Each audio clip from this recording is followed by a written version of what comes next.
Now, see, this is just perfect. We open a sweet card like Sword of Fire and Ice, and we have to take something like Goblin Guide, which, well, I'm not going to complain. Goblin Guide is awesome. It's probably the second best red card behind Vortex, so now I'd say we have the top 3 red cards. We've got Goblin Guide, Sulfuric Vortex, and Shrine of Burning Rage. So now we just need to fill in all the gaps, of which there seem to be a few. It's so hard to tell how many cards you have on tapped out. 1, 2, 3, 4, 5, 6, 7, 8, 10, 11,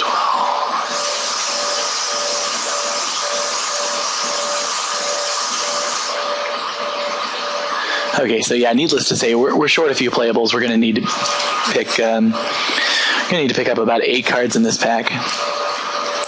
I'm just hoping that we can stay with stable mana. Alright, so I would say the question of whether there's someone on our right in red has been answered, although obviously there's only 1 card missing. Chrome Mox is not a bad card. It's perfectly reasonable in decks like this, and obviously playing a Sulfuric Vortex on turn 2 or a Shrine on turn 1 is pretty good, so I'll take Chrome Mox and see how that goes. It unfortunately doesn't count as a spell. Oh, there's another 1-drop, so it looks like we're going to be on target, hopefully. If we can just pick up 1 more, then I'll be happy with where we're at. 5 1-drops is generally the threshold, I think, for how many 1-drops you need in an aggressive red deck. If you have less than that, then you better be mostly burn spells, or I think that your deck's probably not as good as it could be. Alright, there's not a whole lot for us here, so we'll just take the obvious card. Keldon Marauders is a fine 2-drop. Ooh, Molten Rain. Now this is a land destruction spell I can get behind. Mother of Runes is pretty good too, but yeah, Molten Rain's too sweet.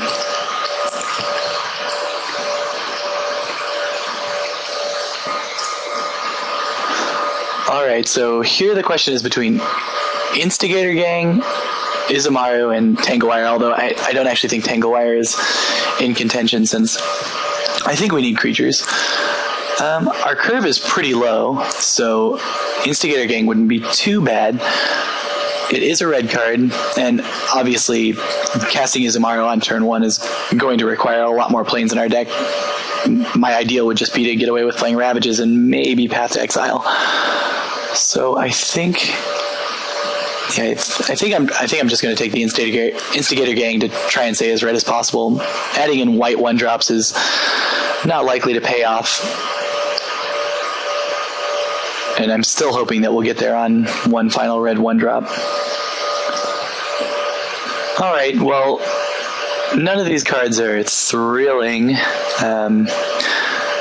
Again, I'm not too excited about playing these white low drops, since I'd like to be mostly mountains, but it doesn't look like I can get away from it for this pack, so I think Mistral Charger is going to be the best card for us.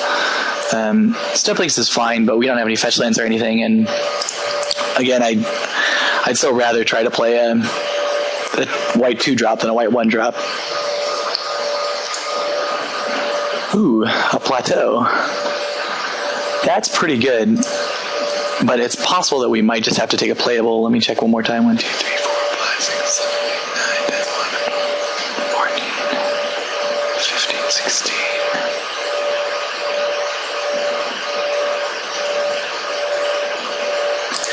Yeah, even with the most optimistic outlook, I don't think that we have enough playables, so I think the question is between Phyrexian Revoker and Firebolt. I like the Revoker quite a bit. It shuts down a lot of cards that are problematic for you, and obviously it's easy to cast. I'm a big fan of that, but Firebolt is a 2-for-1, and it's a red card, so how can you possibly pass that up? Alright, Sulfur Elemental is a little awkward. We have Solitary Trooper and Mistral Charger. Of course, it's the only card, so that certainly makes the decision easier, since we don't really have any other choice. But it will certainly be unfortunate if we end up having to play Sulfur Elemental and these 1 toughness white creatures. Alright, Stonecloaker isn't a card that is too exciting. It would obviously be the easiest one for us to cast, which is a huge point in its favor. Knight of Meadowgrain is really good against us, and obviously I don't understand why this Recurring Nightmare is still here. This card's insane.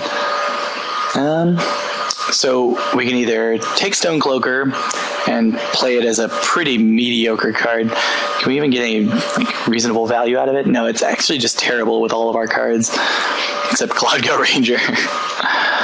And I guess a Kori? Yeah, no, that's pretty loose. Knight of Meadowgrain is really good against us, although I think we have enough ways to get rid of it that I wouldn't be worried about it.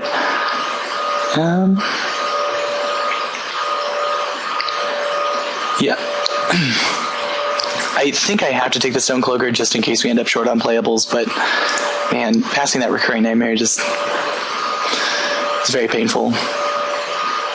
And we have more 1 toughness white creatures that I'm going to take. Awesome. So not the ideal build. We obviously got cut here a little bit. Marsh Flitter is actually very good against a red deck, surprisingly. Whenever I'm playing black, Marsh Flitter is always one of the best ways I find to stabilize, other than, of course, Necrotal or something like that. Well, Blade Splicer is actually a pretty good card, so if we can play that over the Stonecloaker, that'd be really good. And if we can play maybe playing Stonecloaker and Blade Splicer is better than playing Sulfur Elemental. I suppose we'll find out. Gideon's Lockkeeper is fine. That's a card that I don't really mind as much not playing on turn 1. And a last pick, Geist Honored Monk. So I take it no one's deep in white. So I'm not too unhappy with how our deck ended up. It certainly looks like we'll be scrounging a bit for playables, but we'll see what we can come up with, and I'll see you back for deck building. All right, here's the pool with all the cards that... Oop, 1 second. All right, sorry about that. Somebody needed a strip mine. My next round opponent, actually, so I don't think I'm too worried about strip mine. All right, so we've got 5 cards to cut, roughly. I think Cloudgo Ranger is probably not going to make it. If we were to cut everything that dies to Sulfur Elemental, we'd have to cut these, and Blade Splicer isn't something that I feel like I'm losing too much if I have to play it when I have a Sulfur Elemental out. It's obviously not optimum, but this Chaos Warp shouldn't be in there either. So I think that's a little bit too many cards to take out, so it looks like just the Sulfur Elemental is going to get the axe, and we're going to have to play some planes. But that does mean that we need to cut 2 more cards. These white 2-drops I think will be fine. I think Stonecloaker is awful, so I'm glad to have an excuse to take him out. And then just 1 more card. Gideon's Lockkeeper isn't the most exciting guy I've ever seen in my life. Of course, he does die to Skullclamp, and we've only got 11 creatures in our deck. That's something to be aware of. I guess Mishra's Factory we can count as 1 more.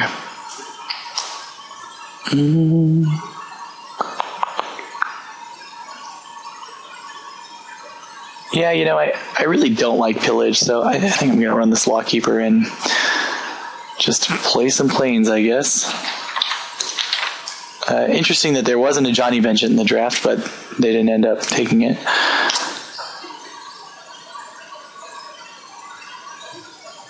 So what do we got? Looks like 1, 2, 3 of each. So we're going to need something like 10, so I'd say that's the minimum number of red sources. I think 1 more would probably be good, and then that's like 7-ish white sources. That might be greedy. The Searing Blaze is going to be problematic. So the question is really whether I want to be 11-6 or 10-7 in terms of sources.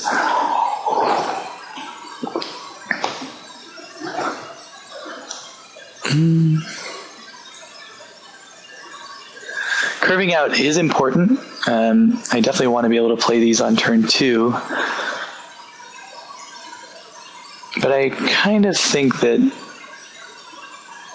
6 or 7-ish sources is going to be enough to do that, because obviously you can Chrome Mox the white card if you don't have the planes. So I think I'm going to stick with this. So say this, and I'll see you back for round 1 against Jacob.